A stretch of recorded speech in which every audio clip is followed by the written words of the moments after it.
Bienvenidos a El Relator Oscuro. Hay crímenes que simplemente se reportan en las noticias y hay otros que se convierten en cicatrices en la memoria de una nación. Son casos que, como un veneno lento, revelan la descomposición de las instituciones que juraron proteger a sus ciudadanos. ¿Qué sucede cuando la balanza de la justicia no solo se inclina, sino que es deliberadamente destrozada por aquellos en el poder? Cuando los tribunales se convierten en armas y los cuerpos de seguridad en verdugos. Hoy no vamos a contar la historia de un solo crimen, sino la crónica de un colapso. Un viaje a través de décadas de violencia, mentiras oficiales y conspiraciones que transformaron a Venezuela. Desde las masacres olvidadas en la frontera, hasta las ejecuciones extrajudiciales transmitidas casi en vivo.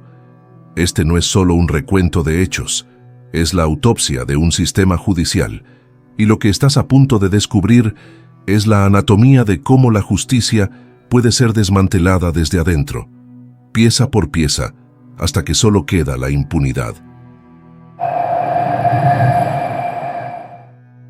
Nuestra crónica del colapso no comienza en los pasillos del poder en Caracas, ni en las intrigas de la alta política.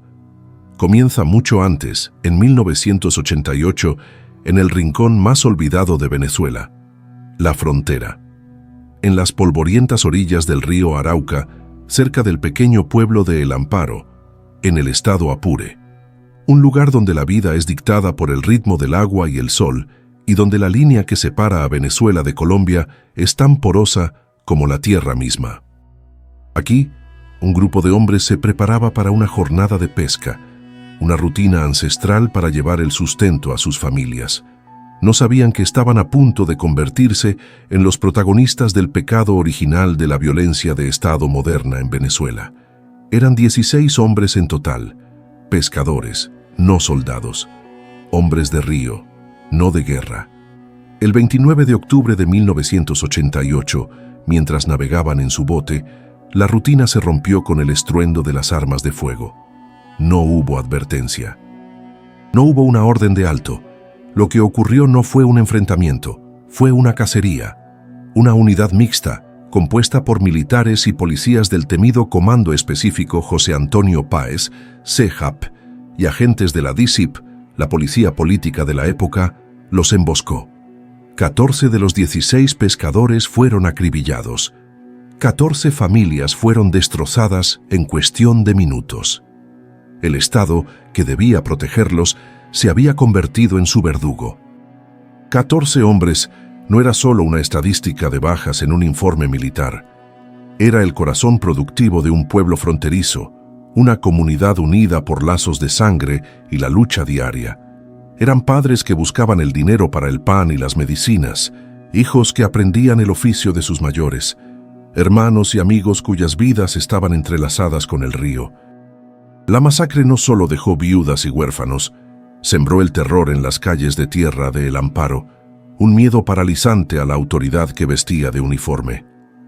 El mensaje implícito era brutal. La vida de un campesino en la frontera no tenía ningún valor.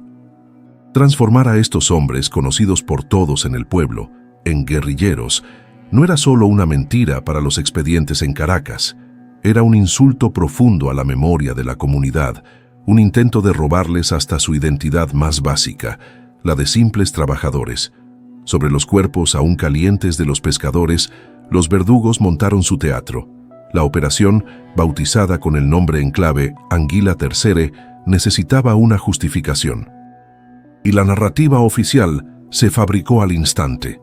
Los muertos no eran pescadores, eran peligrosos guerrilleros colombianos que habían cruzado la frontera.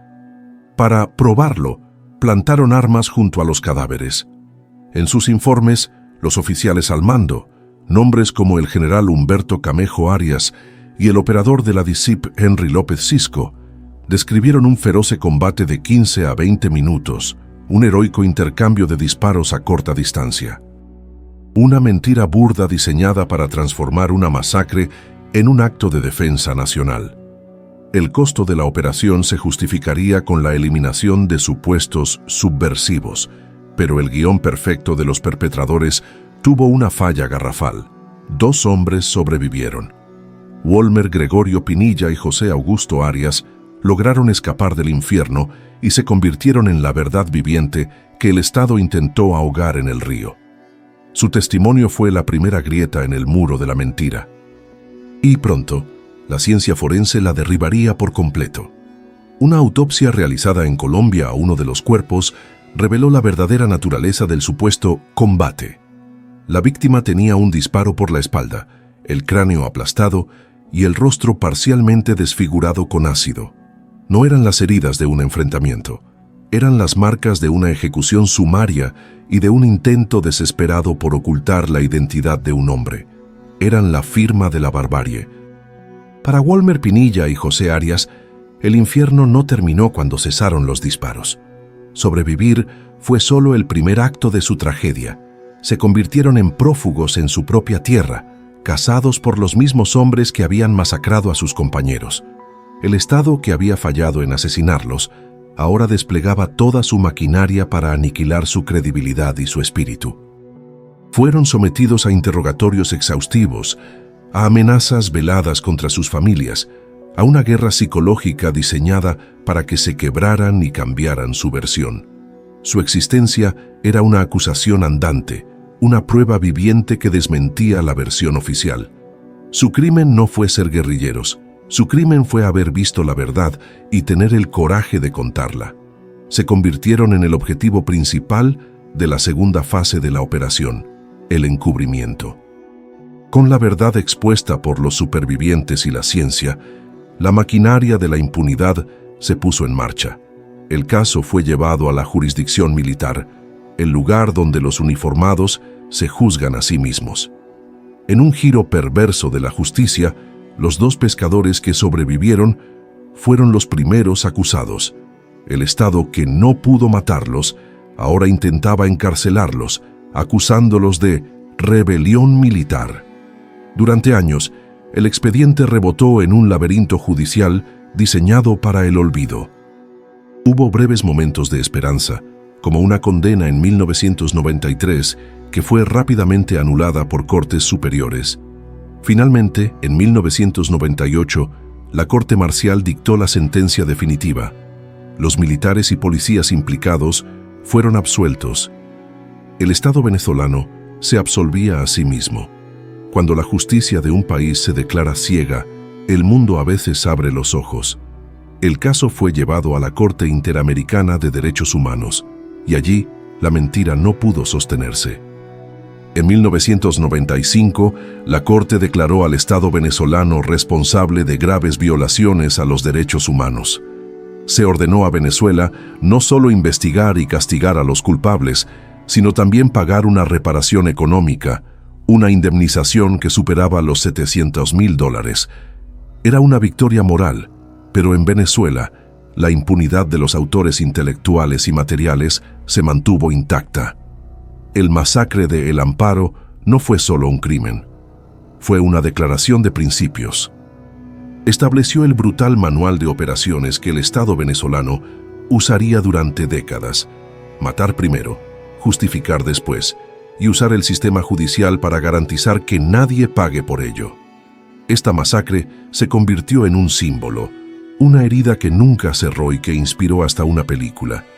Fue la prueba fundacional de que, para el poder, ciertas vidas son desechables, y la verdad es simplemente una mercancía que se puede fabricar o destruir según la conveniencia del momento. Avanzamos en el tiempo hasta el año 2006. La desconfianza en la justicia, sembrada en décadas anteriores, había germinado en un nuevo y aterrador escenario: el colapso de la seguridad pública y el auge del crimen organizado. La violencia ya no solo se ocultaba en las montañas o en los círculos de poder, ahora operaba a plena luz del día, y sus objetivos eran aquellos que representaban el motor productivo del país. El secuestro extorsivo se había convertido en una industria lucrativa, una empresa criminal que se alimentaba del miedo y del capital ajeno.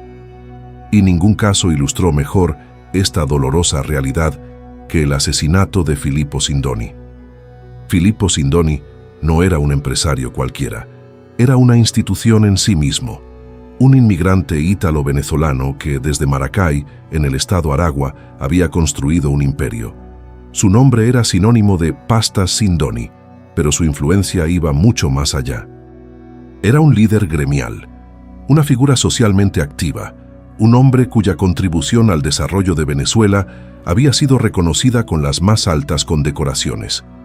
El gobierno venezolano le había otorgado la Orden Francisco de Miranda y la Orden al Mérito al Trabajo. Desde Italia, su tierra natal, recibió en 1998 la Orden Cavaliere del Lavoro, la máxima distinción para emprendedores. Sindoni representaba una historia de éxito, de riqueza construida con esfuerzo y dedicación. Su fortuna no era solo monetaria, era un patrimonio de prestigio y respeto. El 28 de marzo de 2006, la vida de Filippo Sindoni dejó de pertenecerle para convertirse en una fría ficha de negociación. Sus captores, un grupo criminal que veía en él no a un hombre, sino una cifra con muchos ceros, iniciaron el macabro ritual de la extorsión. Durante horas, su vida pendió de un hilo, tasada en una cantidad de dinero que se negociaba por teléfono. Pero algo en la transacción salió terriblemente mal. Quizás la negociación se estancó, quizás sus captores entraron en pánico, o quizás desde el principio la intención nunca fue dejarlo con vida. La sentencia se dictó en la oscuridad, lejos de cualquier tribunal. No hubo juicio, solo el frío cañón de un arma de fuego. Su ejecución fue un acto de contabilidad criminal, un disparo certero en la cabeza. Su muerte no fue un crimen pasional, fue el cierre de una transacción fallida, la liquidación de un activo que ya no generaría ganancias. Lo que quedaba ya no era un titán de la industria, sino un problema del que había que deshacerse. Y lo hicieron con un desprecio absoluto. Su cuerpo fue transportado y arrojado en un paraje desolado en Arenales, estado Lara, a cientos de kilómetros de donde su vida había sido robada. No se molestaron en ocultarlo. Dejarlo a la vista era parte del mensaje. Esto es lo que vale un hombre si el rescate no se paga. La violencia del acto no estaba solo en la herida de bala, sino en el brutal simbolismo de abandonar su cuerpo como si fuera un desecho. La onda expansiva del asesinato de Sindoni paralizó al sector productivo. No fue solo el dolor por la pérdida de un líder, fue el terror crudo y calculador que se instaló en las juntas directivas y en las cenas familiares de la clase empresarial. El secuestro dejó de ser un riesgo abstracto para convertirse en una certeza matemática. Las bandas organizadas operaban con una eficiencia empresarial. Estudiaban a sus víctimas, analizaban sus rutinas, calculaban su valor de mercado y ejecutaban sus planes con una impunidad escalofriante. De la noche a la mañana, los costos de seguridad se dispararon. La inversión en vehículos blindados, guardaespaldas y sistemas de vigilancia se volvió una partida obligatoria en el presupuesto de cualquier negocio próspero. Era un impuesto extra, el impuesto del AMPA, que se pagaba no al Estado, sino a los criminales que ahora controlaban la calle. El asesinato de Sindoni por un secuestro extorsivo fue un punto de inflexión. Simbolizó la pérdida total de control del Estado sobre la criminalidad. Las autoridades se apresuraron a declarar el caso como resuelto en los días siguientes, prometiendo castigo para los culpables, un intento de calmar la tormenta de pánico que se había desatado. Pero el daño ya estaba hecho. Para el empresariado el mensaje era aterrador. La muerte de Sindoni tuvo un impacto económico profundo y duradero. Aceleró el éxodo de capital y talento humano que ya estaba en marcha. Muchos empresarios, al ver que ni siquiera una figura del calibre de Sindoni estaba protegida, tomaron la decisión de vender sus activos, cerrar sus negocios y buscar un futuro en otros países. La inversión se desplomó, y con ella, las oportunidades de empleo y desarrollo. Como un último símbolo de su doble identidad y del futuro que le fue arrebatado a él y, en cierto modo, al país, los restos de Filippo Sindoni fueron trasladados a Italia. Allá descansan, lejos de la tierra que lo vio construir su legado y que también lo vio morir. Su asesinato no fue solo la pérdida de un gran hombre, fue la confirmación de que el tejido social y económico de Venezuela se estaba desangrando, víctima de una violencia que el Estado ya no podía o no quería controlar. Llegamos al año 2015, un punto de inflexión donde la descomposición del sistema ya no solo se manifestaba en la persecución política o en la violencia del AMPA. Ahora, la corrupción se había vuelto tan endémica que la propia verdad se convirtió en una mercancía, algo que se podía comprar y vender, y ningún caso ilustra esta trágica realidad como la muerte del último poeta hardcore de Venezuela, Tirone José González Orama, cancerbero. Su final no fue solo la extinción de una de las voces más lúcidas de Latinoamérica. Fue el inicio de una de las farsas judiciales más dolorosas y elaboradas de la historia reciente del país. Cancerbero no era un simple rapero, era un filósofo armado con un micrófono, un cronista de la vida, la muerte y la injusticia. Sus letras, influenciadas por Borges y Camus, eran bisturís que diseccionaban la decadencia social. Su arma no era un cuchillo, era un verbo. Por eso, cuando la mañana del 19 de enero de 2015 Venezuela despertó con la noticia, el país entró en shock. La versión oficial era tan brutal como inverosímil.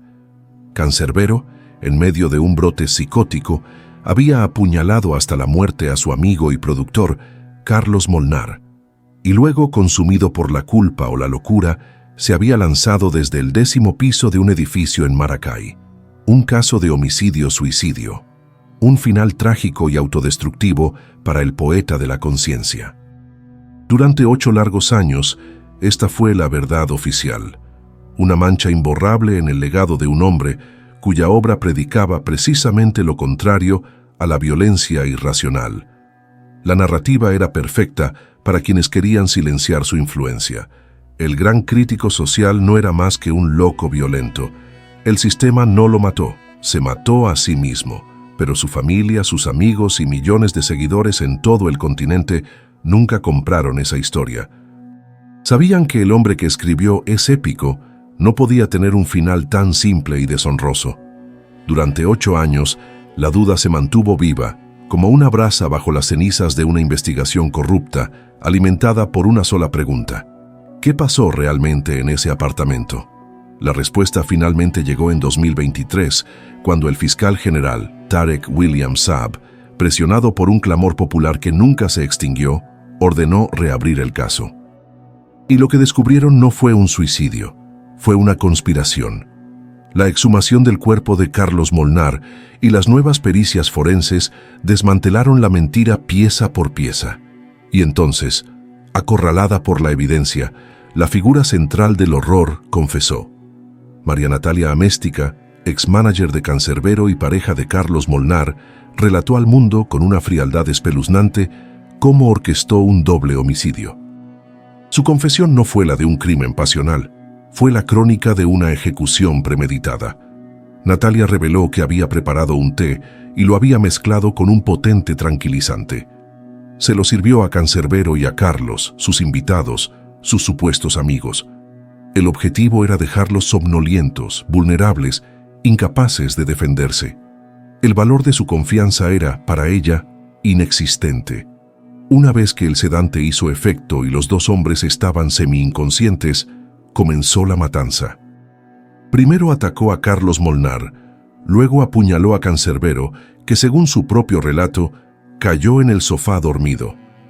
2 vidas aniquiladas no por un rapto de ira, sino por un plan calculado, presuntamente motivado por disputas sobre dinero y el control de la lucrativa carrera del artista. Pero el horror no terminó ahí. Tras cometer el doble asesinato, Natalia hizo una llamada, no a la policía para confesar, sino a su hermano, Guillermo Améstica. Y aquí es donde un crimen personal se transforma en un crimen de Estado. Guillermo no llegó solo. Llegó con 3 funcionarios activos de un cuerpo de seguridad, el SEBIN, y juntos, en ese apartamento, orquestaron el acto final de su macabro teatro. Esta no fue una simple alteración de la escena del crimen, fue una producción cinematográfica de la corrupción. Los funcionarios, cuya lealtad no estaba con la ley, sino con quien pudiera pagar su precio, se encargaron de arreglar todo. Simularon una pelea que nunca existió. Apuñalaron el cuerpo ya sin vida de Carlos Molnar con más saña para que pareciera obra de una furia demencial y movieron el cuerpo de Cancerbero hasta la ventana. Y entonces consumaron la mentira final. Lo lanzaron al vacío desde el 10º piso. El suicidio fue un montaje. La investigación inicial fue una farsa. Durante 8 años, la justicia venezolana protegió a los asesinos porque sus cómplices llevaban una placa y un uniforme. El costo de la impunidad fue pagado por agentes del Estado. En 2024, casi una década después, la justicia finalmente prevaleció. Natalia y Guillermo Améstica fueron condenados a 25 años de prisión, pero la sentencia no se detuvo ahí. Los funcionarios corruptos y otros cómplices que participaron en el encubrimiento también fueron condenados a penas de hasta 20 años.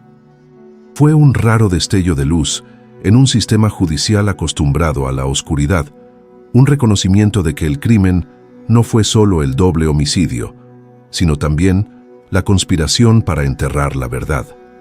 La resolución del caso no solo llevó a los culpables a la cárcel, resucitó la memoria de Tirone González, limpiando su nombre y reafirmando su legado.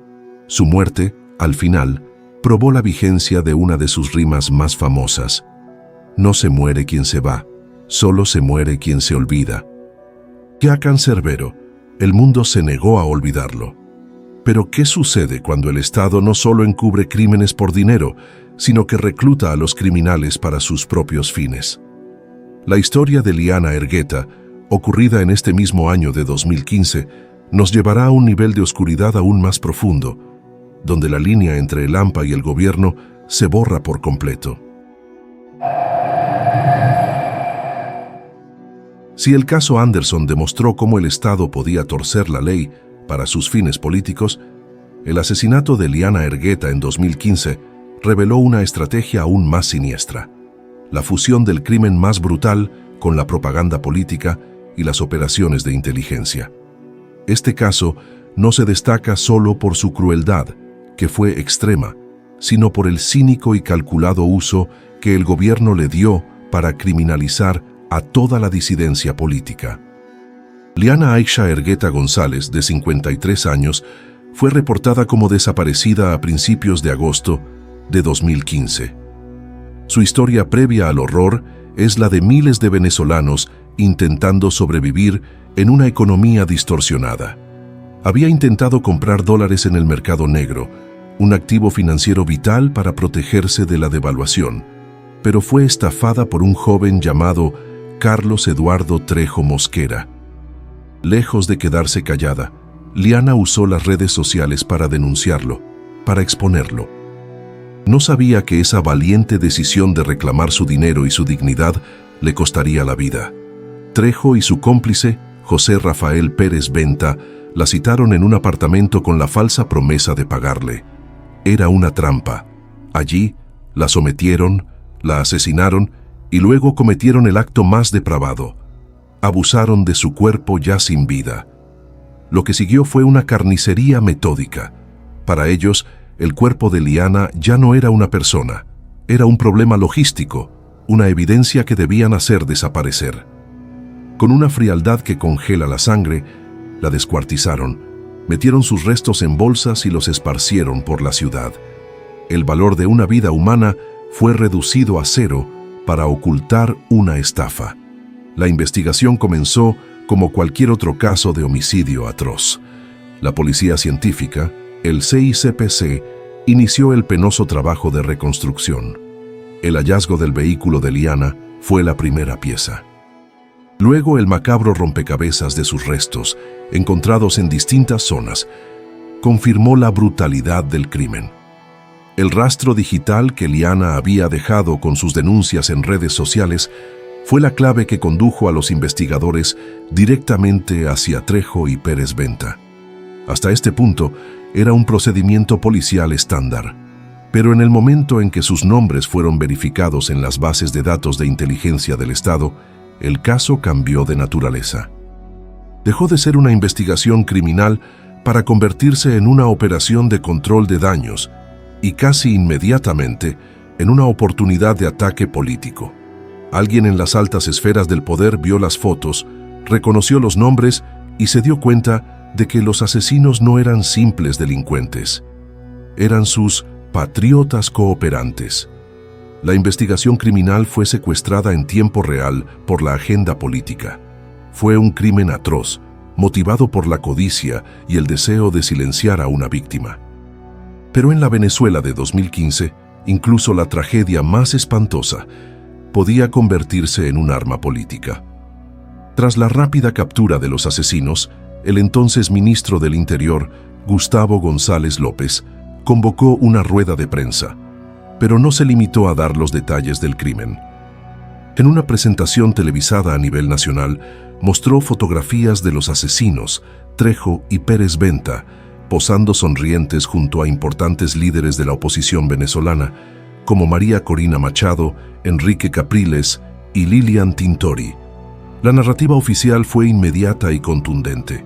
El asesinato de Liana Ergueta, según el gobierno, estaba estrechamente relacionado y vinculado a factores políticos de la oposición. Se utilizó el pasado de los criminales, quienes habían participado en protestas estudiantiles antigubernamentales en 2014, como la prueba de que la disidencia era inherentemente violenta, monstruosa y criminal. El mensaje era claro y perverso. Los opositores no solo eran golpistas, eran descuartizadores. Se estaba utilizando el dolor de un crimen horrendo para pintar a todo un movimiento político como una banda de asesinos. El objetivo era generar repulsión y miedo, asociar la imagen de los líderes opositores con la de criminales sádicos, una táctica de terror psicológico para desmoralizar a sus seguidores. Sin embargo, investigaciones periodísticas independientes pronto revelaron una capa mucho más oscura y compleja detrás de esta historia. La relación de Trejo y Pérez Venta con la oposición no era lo que parecía. No eran simples activistas que se habían convertido en criminales. Eran presuntamente infiltrados, soplones al servicio de los cuerpos de inteligencia del Estado. En el argot venezolano eran conocidos como patriotas cooperantes. Estos individuos, mientras participaban en manifestaciones y se codeaban con figuras de la oposición, en realidad estaban actuando como delatores. Su función era recopilar información, identificar a activistas y entregar listas a los organismos de seguridad. Se descubrió que la información proporcionada por ellos había llevado a la detención de al menos 8 personas, incluyendo el sonado caso de la joven química Araminta González, quien fue acusada de terrorismo y sufrió torturas en prisión. Los asesinos de Liana Ergueta no eran opositores, eran agentes encubiertos del Estado, o al menos colaboradores pagados que operaban desde las sombras. Llegamos a 2018.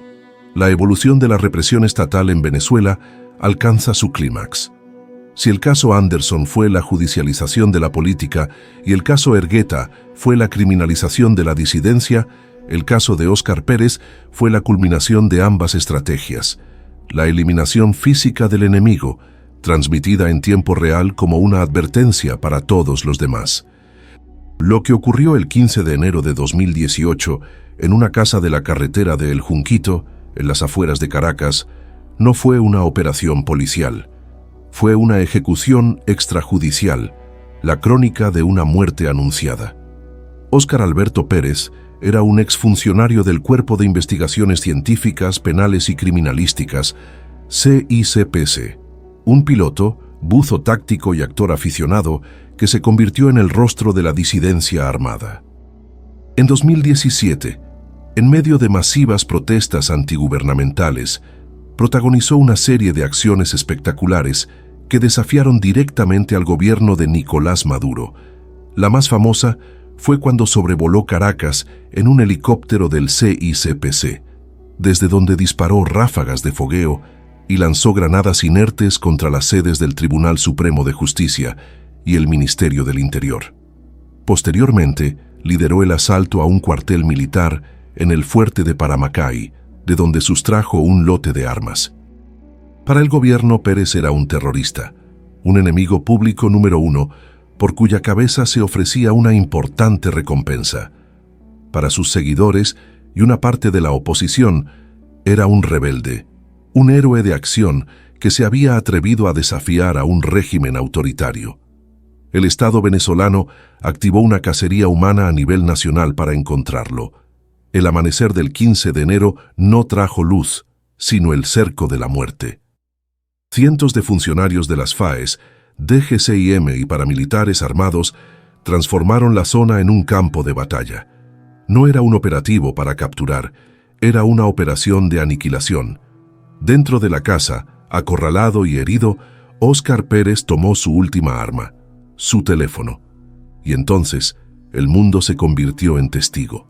A través de la pantalla granulada de Instagram, vimos el rostro ensangrentado de un hombre que sabía que iba a morir. «Nos vamos a entregar, no sigan disparando», gritaba, mientras el sonido de las detonaciones ahogaba sus palabras.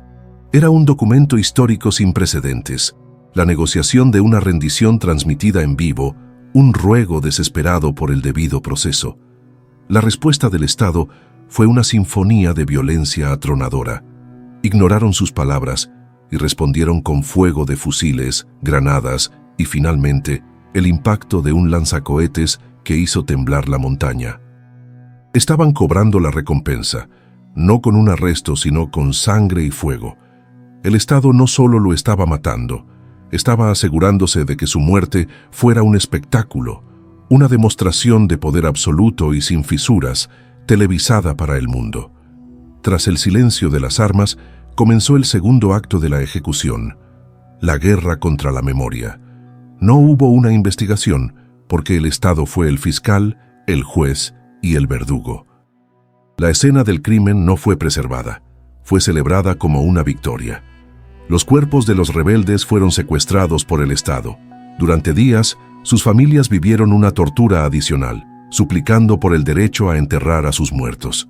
Pero el gobierno temía que sus tumbas se convirtieran en santuarios. El valor simbólico de sus cadáveres era demasiado alto para dejarlo en manos de sus seres queridos. Finalmente, en operaciones clandestinas, en mitad de la noche y bajo un control militar asfixiante, los cuerpos fueron llevados a distintos cementerios. Los enterraron en fosas anónimas, con los ataúdes sellados, prohibiendo a sus familias verlos por última vez. Fue el acto final de deshumanización. El Estado no solo les quitó la vida, les negó su identidad hasta después de la muerte, intentando borrar cualquier rastro de su existencia. Esta profanación fue la prueba definitiva de que la operación nunca fue sobre justicia. Fue sobre exterminio y el control total de la narrativa a cualquier costo. Al final de la operación, el saldo fue de 10 muertos. 7 miembros del grupo de Pérez, incluyendo al propio Óscar, 2 funcionarios policiales y una figura que confirmó las peores sospechas sobre la naturaleza de las fuerzas represivas del Estado. Entre los caídos del lado gubernamental estaban Roger González y Andreu Garate, funcionarios de las Fuerzas de Acciones Especiales, FAES. Pero junto a ellos murió Heiker Vázquez, un conocido líder del colectivo Tres Raíces, uno de los grupos paramilitares armados más temidos de la Parroquia 23 de enero de Caracas. Su muerte en combate, al lado de fuerzas de élite, fue la prueba irrefutable de la fusión total entre las estructuras de seguridad formales y las fuerzas paramilitares irregulares. La masacre de El Junquito fue calificada por ONGs como foro penal, el Tribunal Supremo de Justicia en el exilio y la Asamblea Nacional de mayoría opositora como un claro caso de ejecución extrajudicial, un crimen de lesa humanidad. Se había ejecutado deliberadamente a personas que habían manifestado su intención de rendirse y que estaban fuera de combate. Hemos recorrido un largo y oscuro camino, desde las masacres encubiertas en la frontera en los años 80 hasta las ejecuciones televisadas del siglo XXI. Los casos de El Amparo, Filippo Sindoni, Cancerbero, Liana Ergueta y Óscar Pérez no son historias aisladas. Son los capítulos de un mismo libro, el manual de cómo demoler un Estado de Derecho. La progresión es aterradora. Comenzó con la violencia estatal contra los más vulnerables en el amparo, seguida por la incapacidad de proteger al capital productivo en el caso Sindoni. Luego, la corrupción metastásica de la justicia para encubrir un crimen por dinero, como vimos con Cancerbero. De allí escaló a la utilización de criminales como herramientas de persecución política en el caso de Liana Ergueta. Y culminó con el Estado mismo, sin máscaras ni intermediarios, actuando como un escuadrón de la muerte en la masacre de Óscar Pérez. El resultado final de esta evolución es un sistema donde la ley ya no protege al ciudadano, sino que lo amenaza, donde la presunción de inocencia es un lujo y la vida de un disidente no tiene valor. La cuenta final de esta erosión es una sociedad que vive con miedo, no solo a los criminales de la calle, sino a las propias instituciones que deberían impartir justicia. Restaurar la confianza en Venezuela requerirá mucho más que reformas legales. Exigirá un compromiso con la verdad y la rendición de cuentas, investigaciones imparciales que lleven ante la justicia a los responsables de estos crímenes, sin importar su rango o afiliación política. Una tarea titánica, cuyo costo será inmenso, pero indispensable para que el país pueda algún día cerrar estas heridas. Si esta investigación te ha parecido reveladora y crees que estas historias merecen ser contadas, suscríbete a El Relator Oscuro, dale like a este video y déjanos tu comentario. Tu apoyo es fundamental para seguir arrojando luz sobre las sombras. Soy El Relator Oscuro. Hasta la próxima.